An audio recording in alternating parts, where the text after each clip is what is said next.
Hello student, ये structure of atom का video number 5 है। लास्ट वीडियो में हम न्यूट्रॉन की खोज के बारे में पढ़ा थे कि न्यूट्रॉन की खोज कैसे हुई, डिस्कवरी ऑफ न्यूट्रॉन। तो उसमें हमने देखा था कि न्यूट्रॉन की खोज जेम्स चैडविक ने की है और उसमें चैडविक ने अपने एक्सपेरिमेंट में क्या किया था कि जो है बेरिलियम धातु पर अल्फा कणों के प्रकीर्णन से, अल्फा कणों की बमबारी करने से, बेरिलियम पर अल्फा कणों की बमबारी करने से एक प्रकार की बेधी किरण निकल के सामने आई थी, जो कि जिसके ऊपर कोई चार्ज नहीं था, जो न्यूट्रल था, जिसको जो है न्यूट्रॉन नाम दिया गया। जिसे जेम्स चैडविक ने न्यूट्रॉन कहा क्योंकि वो पार्टिकल न्यूट्रल था और उसका जो भार था वो हाइड्रोजन के परमाणु भार के लगभग बराबर होता है। तो लास्ट में न्यूट्रॉन की खोज में क्या कंक्लूजन निकलता है यहाँ पर हम देख लेंगे। कंक्लूजन में न्यूट्रॉन की खोज में कंक्लूजन क्या निकला है। कंक्लूजन, निष्कर्ष, क्या निष्कर्ष निकला न्यूट्रॉन की खोज में। देखिए क्या कह रहे हैं कि न्यूट्रॉन है, neutron is a subatomic particle या fundamental particle. Neutron is a fundamental ही लिख देते हैं, fundamental particle carrying no charge. जबकि हमने देखा था कि प्रोटॉन के ऊपर प्लस का चार्ज था और इलेक्ट्रॉन के ऊपर माइनस का चार्ज, बट न्यूट्रॉन वह मूल कण है जिसके ऊपर कोई चार्ज नहीं होता। Carrying no charge and having mass 1.675 into 10 की power -27 kg, which is almost equal to that of a hydrogen atom. Clear. वही सेम जो उसमें डिस्कवरी ऑफ न्यूट्रॉन, मतलब न्यूट्रॉन की खोज में जो बातें कही गई वही लास्ट में निष्कर्ष निकला कि न्यूट्रॉन एक प्रकार का मूल कण है जिसके ऊपर कोई चार्ज नहीं होता है, जिसका मास जो है 1.675 into 10 की पावर -27 kg है, जो कि हाइड्रोजन के एक परमाणु के बराबर, हाइड्रोजन परमाणु के मास के लगभग बराबर होता है। आगे जो सिंबल बताया गया कि सिंबल ऑफ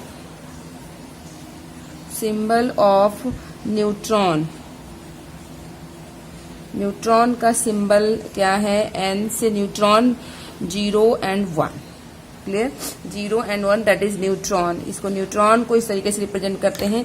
अब जो चैडविक ने जो एक्सपेरिमेंट किया था उसमें जो रिएक्शन हुआ था कि बेरिलियम के ऊपर अल्फा पार्टिकल से बमबारी की थी। तो देखिए बेरिलियम एक प्रकार का एलिमेंट है। बेरिलियम का atomic number 4 mass atomic mass 9।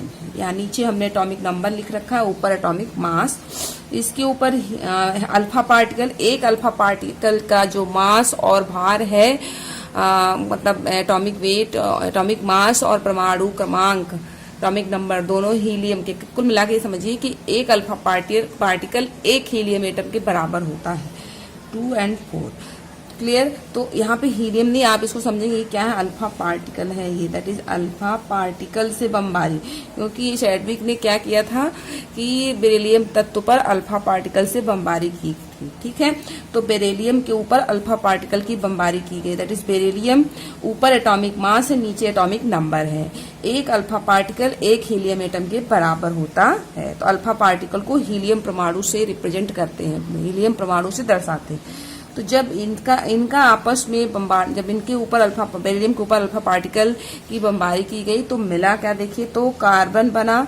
Carbon का परमाणु क्रमांक 6 सभी को पता है और परमाणु भार 12, और बच क्या गया, एक ऐसा कण प्राप्त हुआ जो कि उदासीन था, जो न्यूट्रल था, जिसके ऊपर कोई चार्ज नहीं था, जो उदासीन। देखिए एटॉमिक वेट, एटॉमिक मास आप देख रहे हैं 1 है, रिप्रेजेंट किया है इस तरीके से हमने न्यूट्रॉन को। ये न्यूट्रॉन है, तो इसमें आप देख सकते हैं कि ये जो पार्टिकल मिला है, जो कण मिला है, इसमें एटॉमिक नंबर इसका 0, एटॉमिक नंबर 0 है। इसका मतलब कि ना तो न्यूट्रॉन है, ना प्रोटॉन है, और सॉरी ना प्रोटॉन है और ना ही इलेक्ट्रॉन है।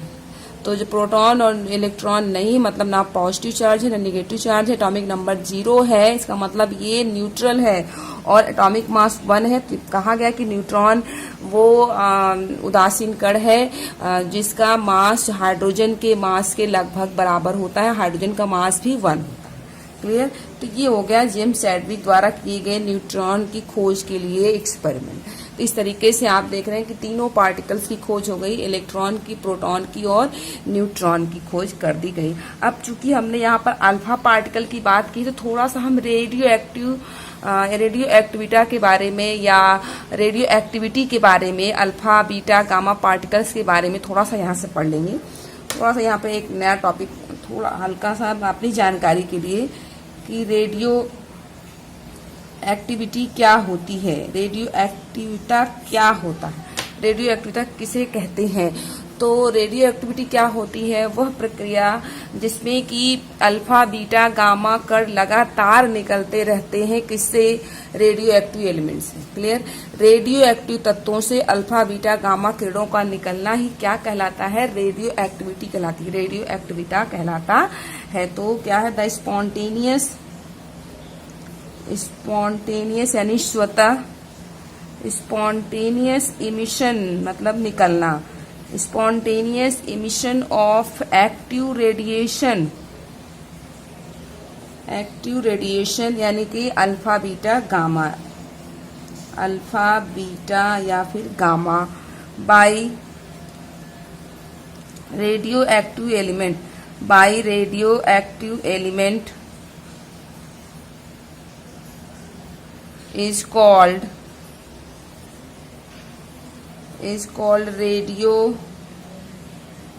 Activity, is called radio activity. तो रेडियो एक्टिविटी किसे कहते हैं? रेडियो एक्टिव वह प्रक्रिया है जिसमें कि रेडियो एक्टिव एलिमेंट से अल्फा बीटा गामा किरणें स्वतः निकलती रहती हैं, उसे हम रेडियो एक्टिविटी या रेडियो एक्टिविटा कहते हैं। इसका मतलब कि जो रेडियो एक्टिव एलिमेंट, जैसे यूरेनियम है एक प्रकार का रेडियो एक्टिव, रेडियम है, सब रेडियो एक्टिव एलिमेंट है। आप देखेंगे पीरियोडिक टेबल में 118 एलिमेंट है, उसमें से आप देखेंगे कि ज्यादातर कुछ एलिमेंट्स जो है, जैसे यह ब्लॉक के लगभग सारे एलिमेंट्स जो हैं वो रेडियो एक्टिव एलिमेंट्स हैं। कौन कौन से हैं जब हम पीरियोडिक टेबल पढ़ेंगे तो वहां पर डिटेल में देखेंगे, बट रेडियो एक्टिव एलिमेंट्स हमारे पीरियोडिक टेबल में है, इतना आपको पता होना चाहिए। तो रेडियो एक्टिव एलिमेंट्स वो एलिमेंट होते हैं जिनमें से अल्फा बीटा गामा किरणें निकलती रहती हैं। तो रेडियो एक्टिव एलिमेंट्स में कितने कौन सी किरणें निकल रही हैं? अल्फा बीटा और गामा, 3 प्रकार की किरणें। जरा इन किरणों को हम देख लेंगे तो 3 रेज इसमें से निकलती हैं, 3 रेडिएशन या 3 रेज इमिटेड, 3 प्रकार की किरणें इसमें से निकलती रहती हैं। कौन कौन सी हैं? पहला है अल्फा रेज, फर्स्ट है हमारा कौन सा? Alpha rays. The rays which deflected towards negative plate, वो रेज जो निगेटिव प्लेट की तरफ डिफ्लेक्ट हो रही है, towards negative plate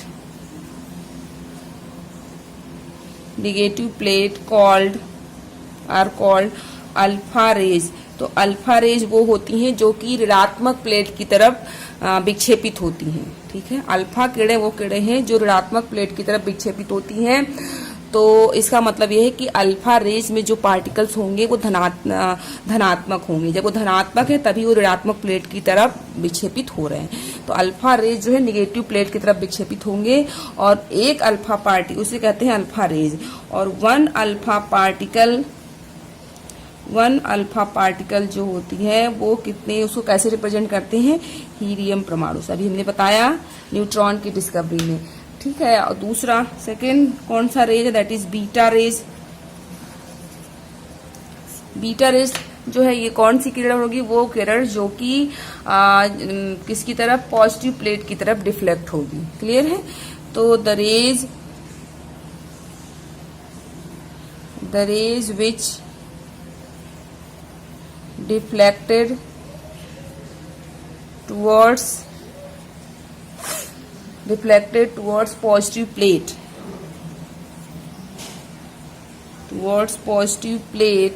called beta rays, उसे हम बीटा रेज कहते हैं। क्लियर है।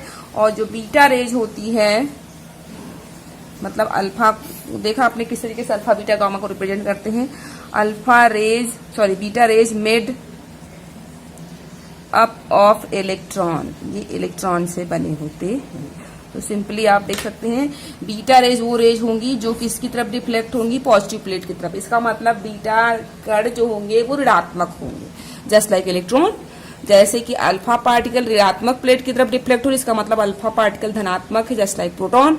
एंड बीटा रेज जो है वो धनात्मक प्लेट की तरफ विक्षेपित हो रही, इसका मतलब बीटा कण जो होंगे वो धनात्मक ऋणात्मक होंगे, जस्ट लाइक इलेक्ट्रॉन। क्लियर। इसी क्रम में तीसरा हमारे पास है, that is gamma rays. Gamma rays में जो कण पाए जाएंगे उसे बोलेंगे गामा पार्टिकल्स। क्लियर है। तो अब जो गामा रेज होगी वो ना तो पॉजिटिव प्लेट की तरफ डिफ्लेक्ट होगी ना नेगेटिव प्लेट की तरफ डिफ्लेक्ट होगी। Clear. The rays which remain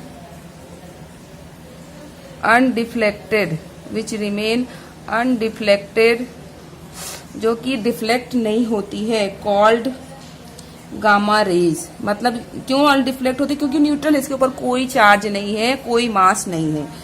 no charge and negligible mass, ना कोई चार्ज होता है और ना ही कोई मास, मतलब बीटा रे जस्ट लाइक न्यूट्रॉन। ऐसे आप याद रखेंगे तो क्लियर रहेगा आपको।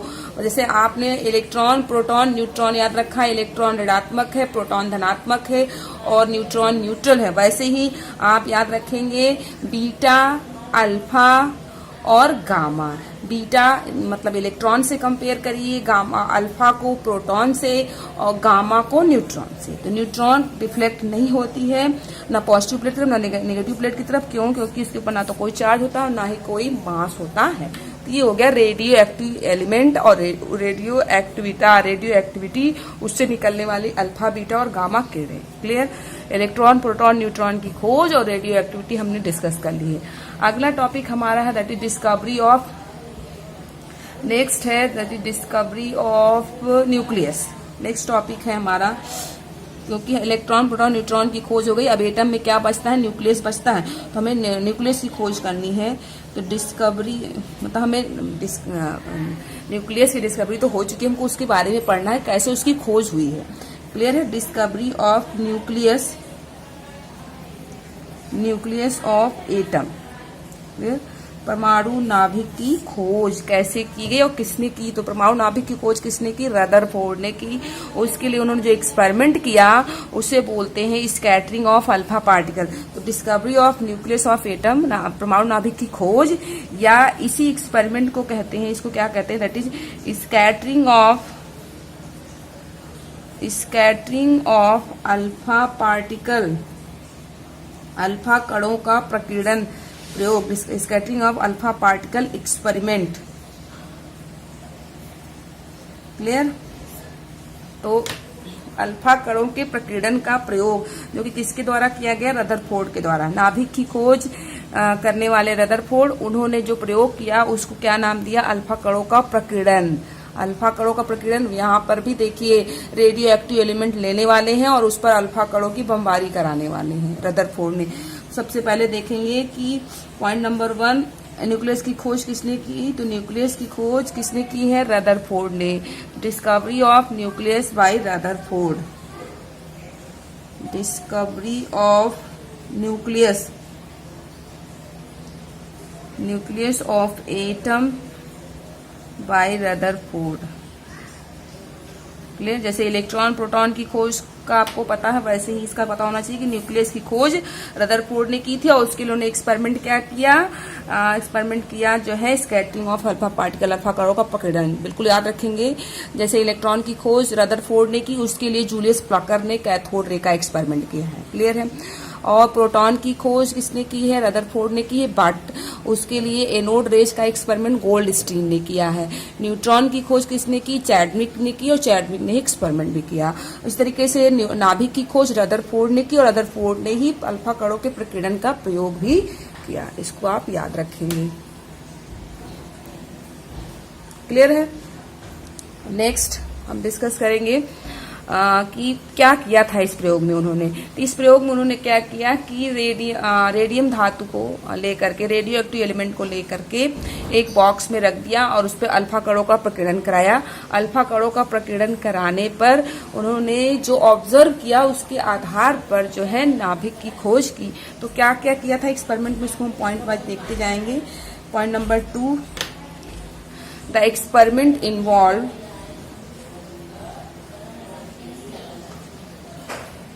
the experiment involved the bombardment of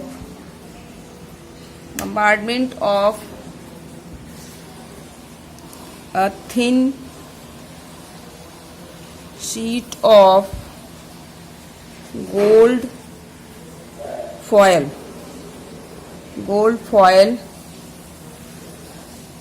by alpha particles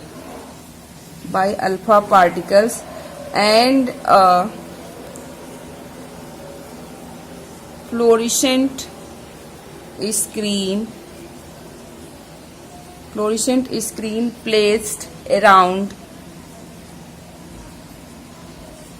foil to detect deflection of alpha particle,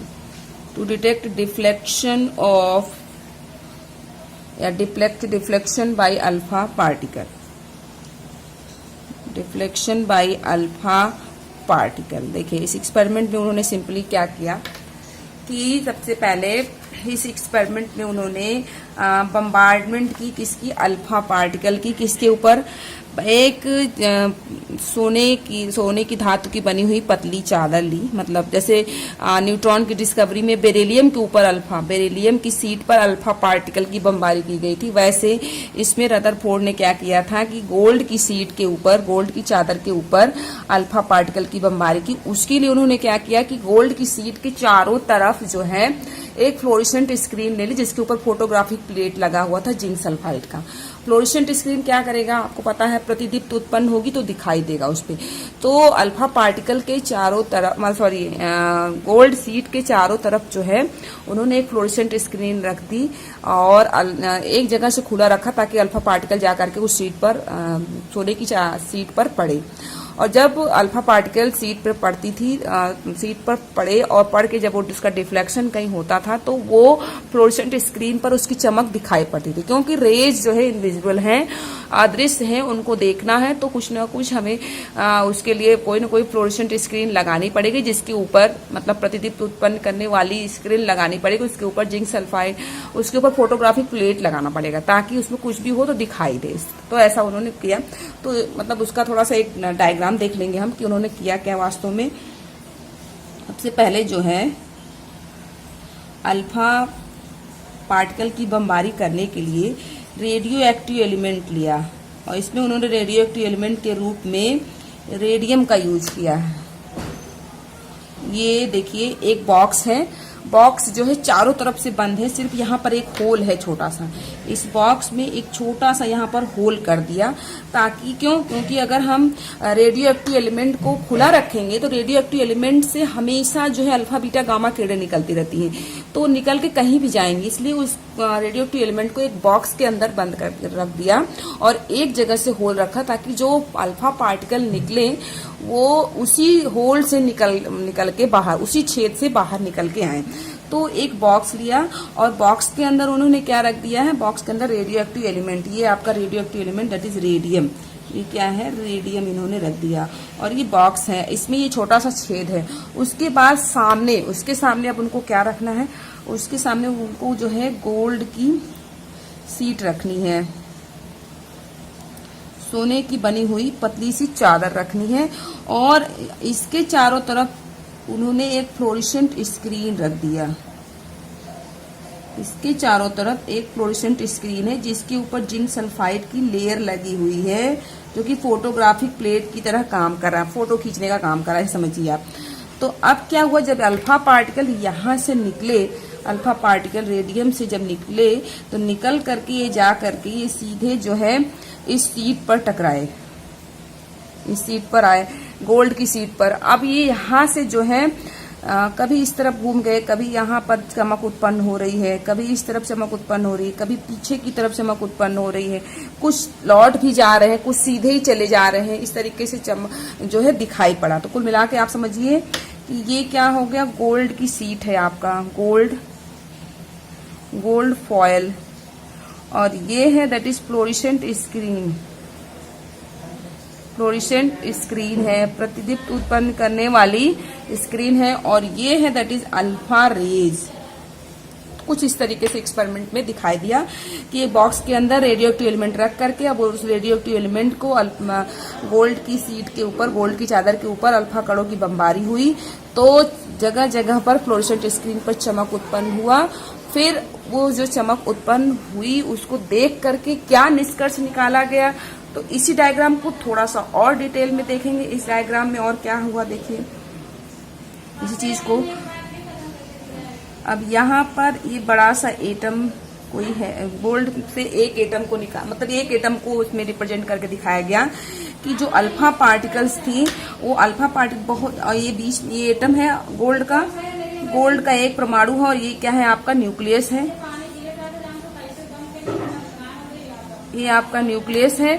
अब इसमें से ज्यादातर अल्फा पार्टिकल जो जा रहे थे वो सीधे निकल जा रहे थे, सीधे अल्फा पार्टिकल्स बाहर निकल जा रहे थे, आर पार हो जाते थे ज्यादातर अल्फा पार्टिकल।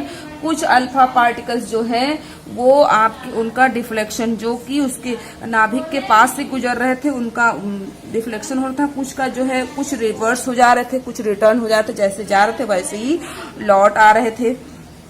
और कुछ अल्फा पार्टिकल्स जो है 90 डिग्री से अधिक कोण पर, बहुत से कम 90 डिग्री से अधिक कोण पर जिनका डिफ्लेक्शन हुआ, क्लियर। लेकिन ज्यादातर अल्फा पार्टिकल्स जो है वो सीधे जा करके लौट आ रहे हैं, सीधे जाके वो आर पार हो जाते हैं। ये क्या है आपकी, दैट इज अल्फा रेज। इसको हम नेक्स्ट वीडियो में डिटेल में डिस्कस करेंगे।